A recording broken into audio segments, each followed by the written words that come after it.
Ça fait plus de 13 ans que je voyage avec mes chiens partout dans le monde. Je suis sûre qu'on a passé plus de 40 frontières ensemble.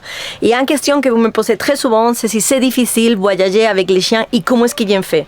Donc aujourd'hui, dans cette vidéo, je vais te montrer tous les astuces, tous les papiers et comment passer chaque frontière avec la tête tranquille et pouvoir accomplir ton rêve de voyager avec ton chien partout dans le monde. Moi, c'est Mia. Et un jour, j'ai réalisé que j'ai préféré regretter les choses que j'avais faites plutôt que celles que je n'avais pas tentées. C'est comme ça que j'ai intégré Patrick dans ma vie et nous sommes devenus nomades. Patrick, c'est mon camion. Si j'ai choisi voyager seul, c'est pour embrasser mes peurs, célébrer les réussites et apprendre de mes erreurs pour devenir une meilleure version de moi-même.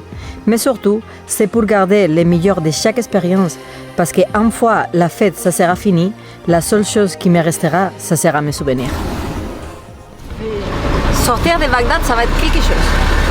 En fait, j'ai passé à Bagdad une petite semaine, mais je vais partir vers le sud. Ouais, je vais faire un tour à la coupe, pourquoi pas, il y a du temps dans ma vie et la route elle est ouverte.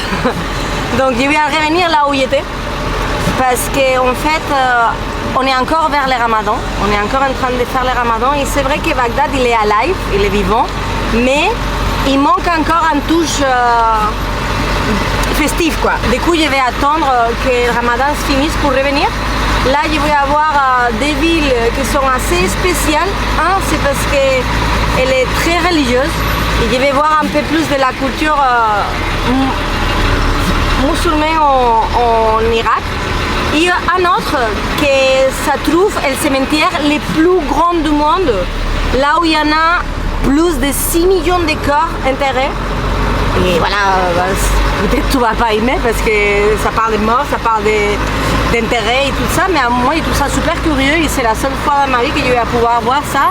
Donc je me dis, pourquoi pas aller le voir. C'est que 120 km que je pense que je vais mettre, je sais pas, 2 heures, peut-être 3, parce que même si ici les routes ils sont bien et les distances ils sont pas très longs. Tu sais, en Irak, il y a beaucoup de checkpoints, donc en distance de 50 km, ça peut devenir 4 heures s'il y en a beaucoup, parce que en fait, les militaires, ils font vachement attention de les touristes, vu qu'il n'y en a pas beaucoup en fait. Et du coup, ils s'assurent beaucoup de où est-ce qu'on y va, s'il y a des protections là-bas, de où est-ce qu'on vient, si quelqu'un n'a pu nous suivre. Bref, vraiment, ils font beaucoup d'attention aux touristes, chose que ça fait vachement plaisir parce qu'ils me sont vachement en sécurité, mais que c'est vrai que pour rouler, parfois, ça fait un poil long parce qu'il y a beaucoup de contrôle. Mais bon, bref, je me fais la route vers ici, avec Bagdad, mais je ne sais pas si ça va être pareil vers le sud, donc on verra bien ça aujourd'hui. Là, maintenant, il y a un peu de bouchons parce que Bagdad, en fait, il est tout en construction. C'est chose que pour une partie ça fait plaisir parce que ça veut dire qu'avant c'est qu'ils s'en sortent de ces périodes de guerre et que maintenant les choses vont mieux et que la ville elle va se reconstruire pour retrouver la beauté de ça que Bagdad il était avant. Et ça fait plaisir de voir la vie vivre quoi. Parce qu'en vrai, Irak, ça fait pas longtemps qu'il est sorti de la guerre et que les attaques terroristes ils sont calmés à poil. Donc là maintenant c'est en montée quoi. Il y a des gens qui vendent de tout dans la route parce que vu qu'il y a des bouchons, les gens ils vendent des jouets pour les enfants, ils vendent des tissus, ils vendent tout et n'importe quoi. Mais du coup ça fait animer. J'aime bien ça en fait, ça fait vivant. Et voilà, là maintenant je prends la route, on dirait que les bouchons ils sont un peu partis là, je ne me trompe pas. Et on va aller direction le sud. C'est mon 4e checkpoint de la journée et je me suis rendu compte que le dernier, en fait, je n'avais pas l'humeur, j'avais une tête de cul et du coup, ça n'a pas très bien passé. C'était chiant, c'était long, c'était saoulant. Du coup, le dernier, j'ai souri au mec et dès que je le souris, il s'est passé et je me suis rendu compte qu'en fait, on est ça qu'on attire et ça qu'on... C'est comment la phrase?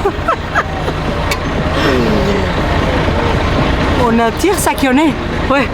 Et du coup, il faut que je sois hyper cool parce que je veux que les gens ils sont hyper cool avec moi. Donc ça finit la tête de cul, même si je suis fatiguée, même si je me trouve super pas bien aujourd'hui. Il fait chaud en plus, je suis collante, tu sais, je dois être couvert. Bref. Relevons tous les trucs de français que se me collent de râler pour tout et retournons à ce sourire espagnol que j'aimais. C'est chiant.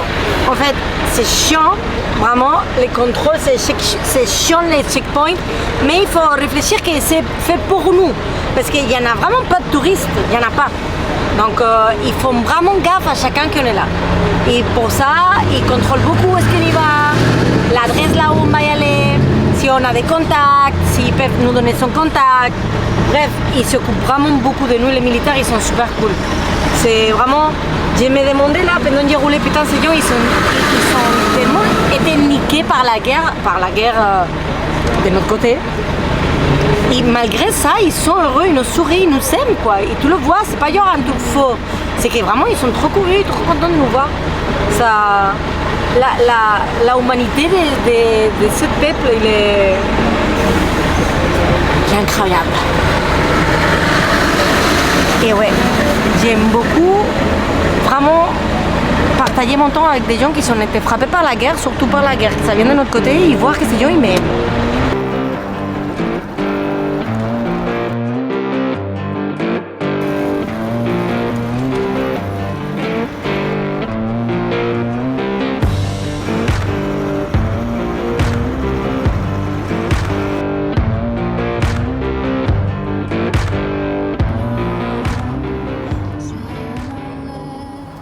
Et alors, c'est quoi les choses qu'on a besoin pour pouvoir voyager en Irak tranquillos au niveau papier?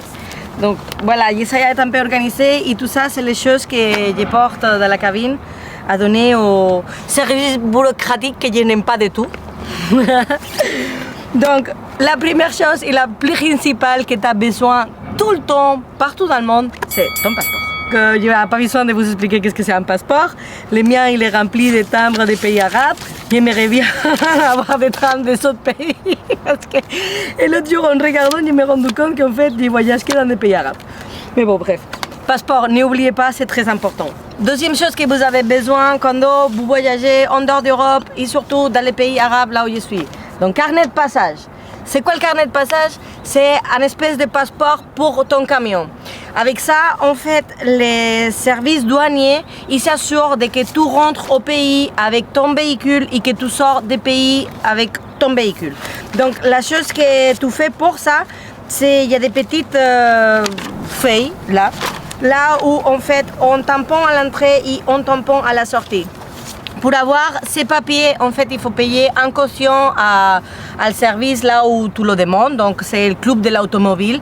Moi, je le fais en France. Donc, j'ai payé en caution de 3 500 € plus les frais du carnet de passage, que je pense que c'était au l'entour de 300 €. Je ne me rappelle pas maintenant parce que ça fait un an. En fait, il y a une validité d'un an sur les carnets de passage. Donc, le mien, il est en train de finir là cette année. Tu donnes cet argent, il te donne ces bons papiers que tu ne peux pas perdre parce que si tu perds, ciao ton argent. Comment on récupère notre caution?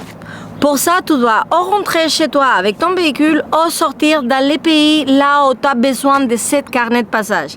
Une fois tout est bien rempli et tu es bien sorti, tu renvoies ça à l'Automobile Club et si tout est bien rempli, ils te redonneront ta caution. Donc, je te conseille bien de faire gaffe chaque fois que tu donnes ça à un douanier pour le remplir. Parce que la vérité, c'est que pas tous les douaniers sont vus un carnet de passage, même s'ils sont vus un carnet de passage. Pas tous les douaniers, ils savent le remplir. Et même s'ils ont vu un carnet de passage, ils savent le remplir. Parfois, les douaniers, ils sont très feignants, donc ils le remplissent mal. Donc, chaque fois que tu donnes ça à quelqu'un, vérifie bien que c'est bien rempli, bien tamponné et bien tout écrit, parce qu'autrement, tu n'auras pas ta thune. Il est trop chaud, donc je vais finir la vidéo dedans parce que même si on est en avril, en Irak, il fait déjà, c'est pas, 45 degrés. Donc, je peux vous dire qu'au soleil, même pour un petit espagnol, il fait trop chaud. Désolé les bordels, je n'arrange pas le camion pour filmer parce que en fait, je suis honnête avec vous, mon camion et ma vie, c'est un bordel. Donc c'est ça que je vais vous montrer, la réalité de mon existence. Il reste expliquer les questions. Attends, j'avais laissé les papiers à la porte. Il me reste expliquer la question qu'on me pose le plus souvent et c'est qu'est-ce que j'ai besoin pour voyager avec les animaux. Je descends juste un coup la caméra. Parce que je ne vais pas monter au canapé. Voilà. On pense tous que voyager avec les animaux, c'est compliqué. Mais en fait, pas du tout. La seule chose que tu as besoin, c'est d'avoir tous les papiers en règle. En fait, pour voyager, tu dois avoir ton passeport. Les camions, ils doivent avoir son passeport. Et les chiens, ils doivent avoir aussi ses passeports. Donc, pas juste les passeports, ils doivent avoir des petits papiers en plus. Pas dans tous les pays, mais je vous conseille que si vous voulez faire des voyages longs et dans des pays que vous ne connaissez pas, ne vous emmerdez pas, faites tous les papiers. Comme ça, au moins, votre tête, votre esprit et votre voyage sera plus tranquille. Donc, qu'est-ce qu'on a besoin pour voyager avec les chiens? Donc, je vous ai dit, on a besoin des passeports. Les passeports, ils doivent être complètement en règle. Ça veut dire, on doit avoir un microchip, on doit avoir les vaccins de la rage à jour, donc ça veut dire moins d'un an. Et on doit avoir parfois, pas dans tous les pays, un stamp pour les pipettes. Donc ça veut dire les désparasitations. Donc parfois, s'il veut vraiment être pointilleux, il va vous demander en plus les certificats de la rage. Donc les titres tests ou sérologie de la rage. C'est quoi ça? Ça, c'est un papier qui certifie que ton animal il a des anticorps suffisants dans son corps pour combattre la maladie de la rage. Mais qu'est-ce que tu dois faire pour obtenir ces certificats de la sérologie? La première chose que tu dois faire, c'est vacciner ton animal. Donc, aller dans un métro et lui demander le vaccin de la rage. Une fois tu l'as fait, tu dois attendre 3 mois. Et après ces 3 mois que le vaccin il va faire l'effet dans le corps de ton animal, tu dois retourner au veto et lui demander de faire la prise de sang de la sérologie contre la rage. Donc, ces papiers, il met assez de temps à arriver les résultats parce qu'il doit envoyer cette prise de sang dans un laboratoire assez spécialisé. Donc, normalement, le temps d'attente, c'est entre 1 et 3 mois. Donc, je te conseille que si tu veux voyager avec ton animal, tu le fasses avec le temps. Une fois, tous les résultats, ils vont venir ici écrit que ton animal, il a assez de anticorps comme pour voyager et pas être exposé à la rage, à la maladie de la rage. Après, parfois, ils demandent aussi des certificats en santé. Donc là, maintenant, je ne sais pas où est-ce qu'il y en a un. Ah, il est là.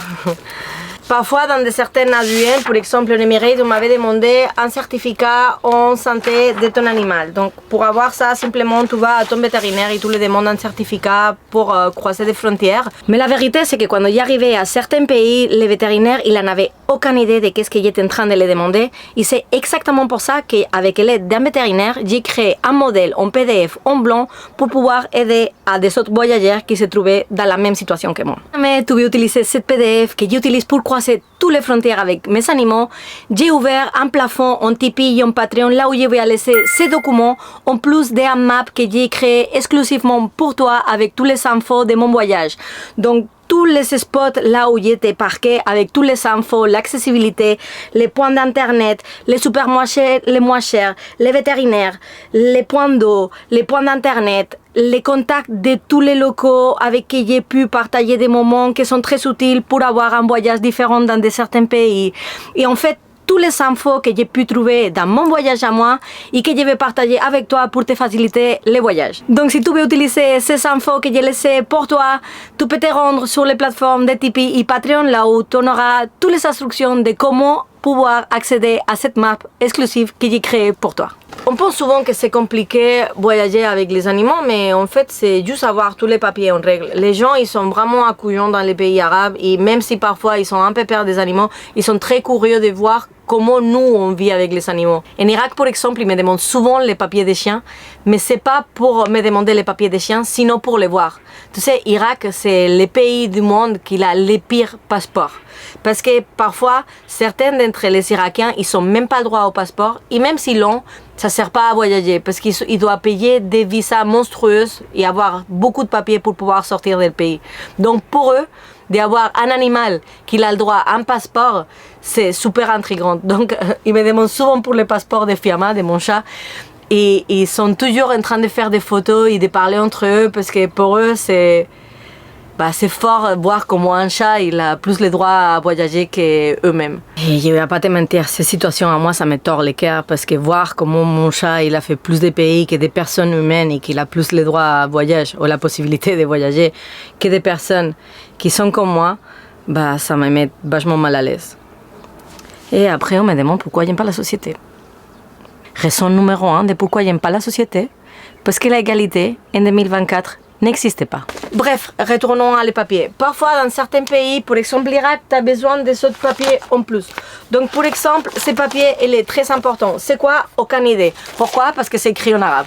Et moi, je sais qu'ils me le demandent souvent dans les checkpoints et c'est sûr que dans la frontière pour sortir, ils vont me le demander. Donc, je l'ai agrafé dans mon carnet de passage. Comme ça, je suis sûre que je ne le perds pas. Parce qu'encore une fois, les gars, si vous perdez le carnet de passage, vous perdez votre thune. Donc, il y a des autres papiers qu'ils m'ont donné à la frontière et ils vont tout garder, même si j'ai aucune idée de qu'est-ce que c'est, parce que c'est tout écrit en arabe. Donc, parce que, par exemple, en Oman, à l'entrée du pays, on m'avait donné un espèce de papier comme ça, et à la sortie, on me l'a demandé. J'ai la chance de que je garde tout dans cette pochette, et je l'avais trouvé. Mais je peux te dire que mes potes qui l'avaient jeté, ils ont été emmerdés à la sortie. Donc, si tu donnes des trucs à la frontière, tu le gardes jusqu'à que tu sors du pays, même si tu ne comprends pas qu'est-ce que c'est, parce que parfois, c'est utile quand tu sors. Et voilà, ça c'est tout. Ça, c'est tous les papiers que j'utilise pour voyager. C'est pas autant le bordel que vous pensez. Je sais pas si j'ai des autres trucs ici.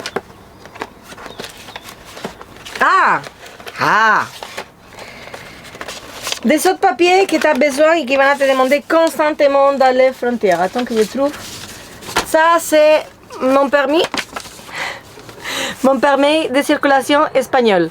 Donc là, il y a tous les trucs que je ne vais pas vous montrer parce que je ne veux pas que vous avez mes infos. Et avec ça, je pense que c'est tout ça que j'ai besoin pour voyager. J'ai peut-être sapé quelque chose, mais voilà, il y a des visas, des papiers qu'on m'a donné, des photocopies de mon passeport au cas où ils te demandent, des papiers qu'ils m'avaient donné aux mains pour faire ma visa. Même si tu penses que c'est le bordel de voyager dans des pays comme ça, franchement, c'est pas autant compliqué que tu penses. Les papiers, ils sont faciles à faire. Je peux te le dire parce que moi, je déteste faire des papiers et j'ai réussi à le faire tout comme un grand fille. Donc, c'est pas autant compliqué que tu le crois. Donc, si vraiment tu veux voyager le monde et c'est la partie de bureaucratie qui te fait chier, c'est faisable, je le fais. Et je te promets que c'est chiant. Et chaque frontière, c'est un bordel. Mais c'est pas autant horrible. Et surtout, ça vaut pas le coup que tu arrêtes de voyager juste pour ça. Et maintenant que tout ça il est dit, je vais continuer à faire la route parce que je vous ai dit que j'allais à visiter des endroits et j'aimerais arriver au moins à visiter un aujourd'hui. Mais vous allez avoir ça dans la prochaine vidéo. Et ça sera la vidéo de dimanche parce qu'aujourd'hui c'est mercredi. Vous savez, je vous aime beaucoup, je vous donne beaucoup de contenu. Maintenant, je fais des vidéos par semaine. Donc, si jamais tu aimes, tu peux me donner un like. Et si tu n'aimes pas, bah, ne me le donne pas, mais c'est pas gentil. Et si jamais tu veux rejoindre la famille, tu sais qu'est-ce qu'il faut faire. Je fais un petit coucou à tous les gens qui me soutiennent dans Tipeee. Je vous remercie énormément de ce que vous faites pour moi. Je vous aime beaucoup et je vous dis à dimanche prochain.